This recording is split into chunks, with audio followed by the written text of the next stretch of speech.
तो बच्चों, आप लोगों की डिमांड पर आज हम लेकर आए हैं अपने इंपॉर्टेंट क्वेश्चन का पार्ट नंबर 3 और इससे आपको 5 या 8 नंबर के क्वेश्चन बोर्ड एग्जाम में जरूर मिल जाएंगे।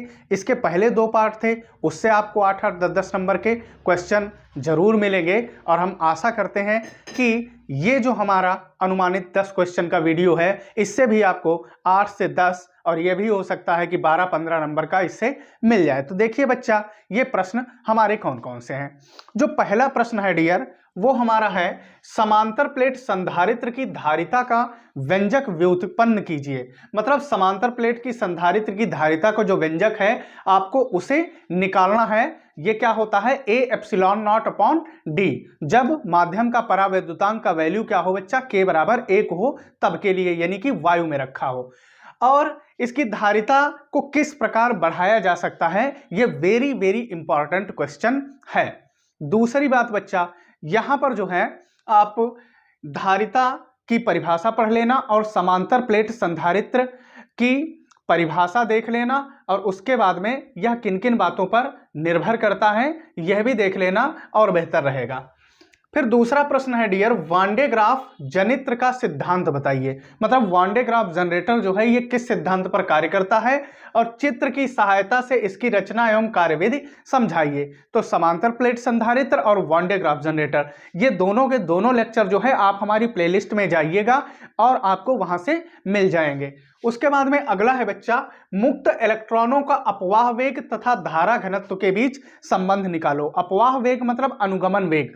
तो यहां पर ध्यान रखना, जो अनुगमन वेग है, अनुगमन वेग की 1 नंबर में परिभाषा बड़ी इंपॉर्टेंट है। और उसके बाद में बच्चा जो धारा घनत्व J बराबर I/A होता है, यह भी आपका क्या है, बहुत ही इंपॉर्टेंट है। ये 1-1 नंबर की दोनों डेफिनेशंस हैं, आप इनको कर लीजिएगा और इनके बीच जो संबंध है वो लॉन्ग में पूछ लिया जाता है, उसको कर लीजिएगा। फिर बच्चा अगला है क्वेश्चन हमारा, मुक्त इलेक्ट्रॉनों के अनुगमन वेग या कहो अपवाह वेग से क्या तात्पर्य है। ये वही आ गई डिफरेंशन। और इसके आधार पर या कहो मुक्त इलेक्ट्रॉनों के अनुगमन वेग के आधार पर हमें क्या, ओम के नियम की व्याख्या करना है। तो ओम का नियम जैसा कि बच्चा हम जानते हैं क्या होता है, V इक्वल क्या होता है, I/R।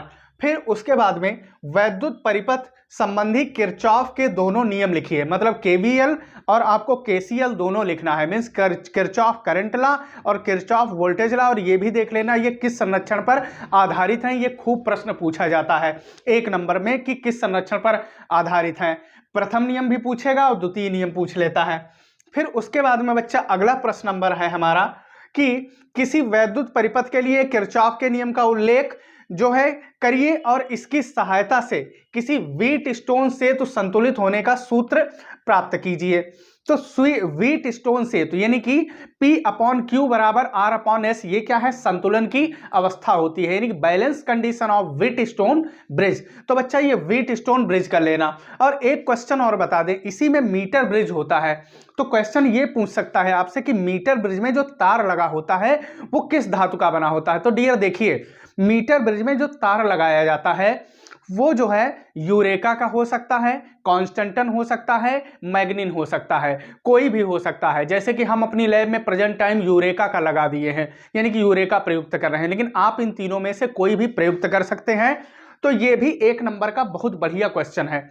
दूसरा डियर आपसे एक क्वेश्चन और पूछ सकता है 1 नंबर में कि मीटर ब्रिज का नाम मीटर ब्रिज ही क्यों पड़ा, मीटर ब्रिज का नाम मीटर ब्रिज ही क्यों पड़ा। तो ध्यान रखना कि मीटर ब्रिज व्हीट स्टोन सेतु के सिद्धांत पर कार्य करता है। तो वहां से व्हीट स्टोन सेतु ब्रिज पर कार्य करता है, तो बच्चा वहां से क्या ले लिया गया, ब्रिज शब्द। और इसमें 1 मीटर का तार लगा होता है, तो यहां से मीटर शब्द ले लिया गया। तो कुल मिला के इसका नाम क्या पड़ गया डियर, मीटर ब्रिज पड़ गया। क्या डियर पड़ गया, मीटर ब्रिज पड़ गया। फिर उसके बाद में अगला क्वेश्चन है हमारा, बायो-सेवर्ट का नियम लिखिए। तो बायो-सेवर्ट का नियम 1 नंबर में तो बहुत ही इंपॉर्टेंट होता है और कभी कभी सीधे पूछ लेता है कि μ0/2π × I/R बताइए। तो बायो-सेवर्ट का नियम लिखिए और इस नियम का यूज करके या उपयोग करके लंबे रुजुरेखीय धारावाही चालक के कारण किसी बिंदु पर उत्पन्न चुंबकीय क्षेत्र का व्यंजक ज्ञात कीजिए। अब बच्चा ये अभी P/Q बराबर R/S और किरचॉफ के नियम, ये भी आपको वीडियो जो है प्लेलिस्ट में हमारे अवेलेबल है।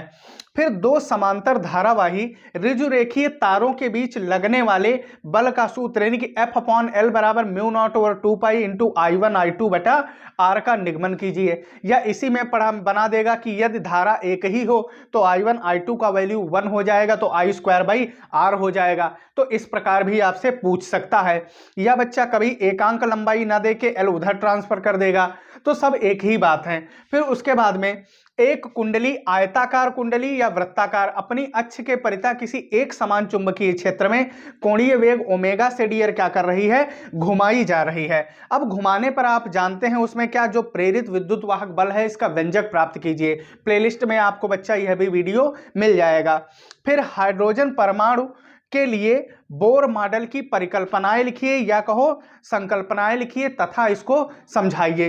तो ये बच्चा हमारे थे 10 प्रश्न। तो बच्चों हम आशा करते हैं कि हमारा वीडियो आपको पसंद आया होगा। अगर हमारा वीडियो आपको पसंद आया तो वीडियो को लाइक करिए, शेयर करिए, और अगर अभी तक आपने हमारे चैनल को सब्सक्राइब नहीं किया तो चैनल को सब्सक्राइब करिए। आज के इस लेक्चर में बस इतना ही। मिलते हैं अगले लेक्चर में। धन्यवाद।